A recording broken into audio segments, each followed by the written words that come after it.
I notice in this review that you've commissioned, there's a report today which is saying that you'll have to reconsider eligibility criteria for the scheme and prioritise early intervention for autistic children. And this was the point you just made, to prevent, quote, increased reliance on the NDIS throughout their lives.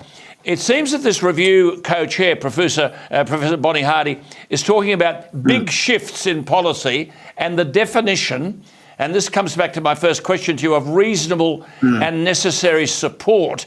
And he says the definition of reasonable and necessary had become deeply contested. You have the final say. How do you decide what is reasonable and what is necessary?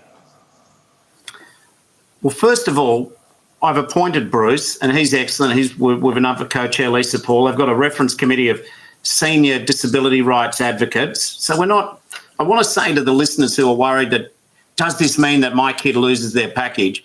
No, that's not what we're talking about.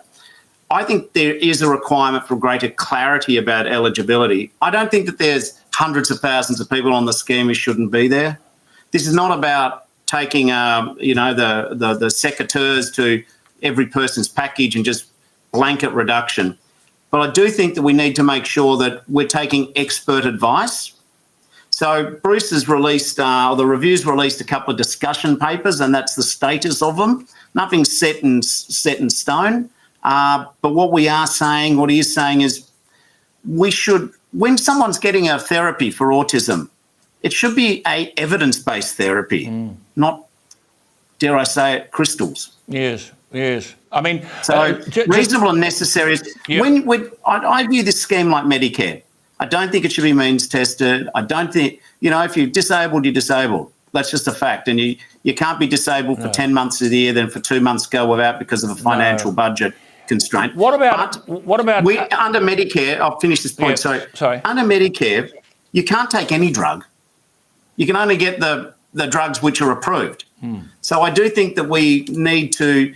It won't be a politician who decides what's reasonable and necessary, but we should have evidence for what we determine is reasonable and necessary. See, when you say reasonable and necessary, I'm thinking about ADHD. I mean, these days we tend to we've got a title and an acronym for every kind of condition, but I don't think that we should just say automatically diagnosis equals entry to the scheme. Yes. I accept that people may have ADHD, but I'm not proposing that once you have that diagnosis, you're automatically eligible for the scheme. It's the impact of the disability on you.